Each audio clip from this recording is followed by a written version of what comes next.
Welcome to the NWI.com Political Roundtable for Thursday, July the 3rd. I'm Robert Blaskowitz, Assistant Managing Editor of The Times. Joined with me today, Doug Ross, Editorial Page Editor of The Times. There's not much legislatively going on, but plenty going on legally with the courts this week. Right. Of course, we had probably the most noted decision was the Hobby Lobby ruling, which where the Supreme Court ruled 5-4 that Hobby Lobby could ban certain forms of contraception from insurance coverage for its employees. Right, and these were, this is not like your typical birth control pills, condoms, things like this. Morning after exactly. pills, things that are more closely they think aligned with abortion, which is opposed to their religious beliefs, and that's what it was. It was hailed as a victory for religious freedom. Or, put it another way, it's a victory for corporation versus individuals. So, that's kind of the way this court at least seems to be headed, is favoring corporations. You have, all the restrictions on campaign funding are pretty much out the window. It's favoring corporations. The old Mitt Romney quote, corporations are people. Well, the court, at least this five person majority on the court is seeming to line up with that. And all people are created equal, except for some people are more equal than others in the case of corporations, and and in this court is the way it's shaking out. Right.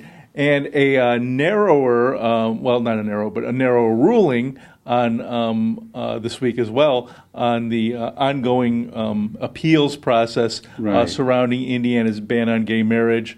As you know, it was overturned by a federal judge. Then another judge put a stay on that overturning, so basically put a halt to the same-sex marriages in Indiana. After hundreds of them were done. Right.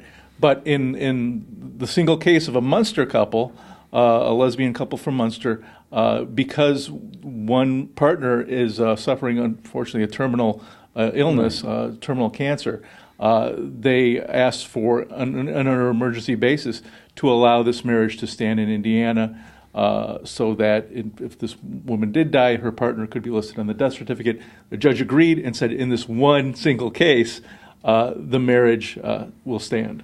Yeah, and that's good, not just for that couple, because then what this means is, otherwise you wouldn't have all the things that a survivor has to do. You have to deal with the funeral home. You have to deal with the services and all of these things. Life insurance, some of that is already set up, but at least some of these things you don't have to worry about. Are you next of kin or are you not next of kin? In this case, it's decided. So that's good. Yeah, interesting though. These kind of roiling social issues are really being kind of played out in real time in the courts, and I guess we haven't seen the end of it, obviously. Well, we haven't. What to me this is like. To me, this is the next great period of civil rights that we're going through. I went through in the '60s with, as did you, with the bringing more rights to Black people. So we've seen this happening, through the march of history. Now this is playing out. So I think who knows what the next big civil rights movement will be, but we're certainly in the middle of this. Right. Here in Indiana, it's worth noting that there were a couple of significant requests that state officials made to federal officials. Mike Pence, the governor, made his request that the Healthy Indiana Plan, which the new Healthy Indiana Plan, dubbed Healthy Indiana Plan 2.0, be used to as basically Indiana's way to expand Medicaid and bring health care coverage to hundreds of thousands of poor Hoosiers.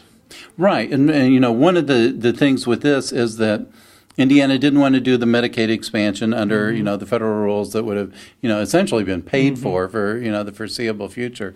Indiana didn't want to do that because it's worried about long-term effects to the state finances versus individual finances. But so what it's doing is it's creating a system that allows Indiana to charge, a copay in essence, have some skin in the game from the individuals that wouldn't be allowed in the traditional Medicaid. Using health savings accounts, for example. Right. And so, there's like, it's a really complicated plan. It's like there are 3 buckets, and if you're in the middle bucket or the bigger bucket, then, you have to put some money in. If you're in the smaller bucket, you don't have any money to put in anyway. So it doesn't really matter. But. And from a political standpoint, this is a way for Governor Pence to bring those federal dollars to the state, which the state would be missing out on, while still calling it something else and not saying that we're expanding Medicaid and trying to keep his kind of conservative bona fides while doing that. Right. And so, the Republican idea is let's do the conservative thing. Let's have each state experiment, not just follow one, the Romney Care experiment right away. Let's, have all the states come up with their own, flavors of this, and then let's pick from among those which works. So, this certainly follows that scenario. So we'll see. And to me, it's further evidence that, despite the conservative criticism of the Affordable Care Act, it's here to stay. You're not going to be able to get rid of it at this point. I mean, it can be changed, it can be adjusted, but I can't. I think this is acceptance here is where we're at with this. Right. I mean, what we're going through right now is basically what happened when George Bush put in place the Medicare Part D coverage for prescription drugs. I mean, it was hugely expensive initially, at least, far more than the expectation. But there's no way you're going to take that benefit out of the hands of people who already have it. So you're not going to do the same for Obamacare either. Right. Another state request of the federal government, Glenda Ritz, the state superintendent of education, submitted the state's application for a waiver for No Child Left Behind, basically to get control of Title I education funds, to maintain state control over those.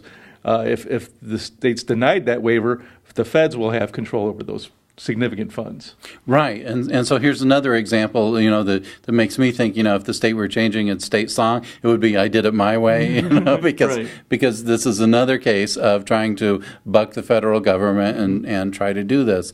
There were issues that were involved with backing out of Common Core, so that rather than, use the existing test, Indiana wanted to spend a lot more money and which I think was foolish, and do it on its own, and basically come up with the same results, as it turns out, as Common Core, except paying more for it. So because Indiana went through all of this, that meant that the federal waiver was in jeopardy. So we'll see whether this is really even accepted or not. I don't know. It's a long shot. We'll see, but it is interesting that kind of Ritz and Pence are kind of on the same side here. We've had some opposition, but they're actually on the same side of this trying to get this waiver approved. So. Keeping in mind she's the only Democrat holding statewide office, so it is an interesting scenario.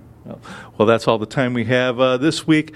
Thank you for watching. We wish you a happy and safe 4th of July holiday, and we'll be back next week with another Political Roundtable.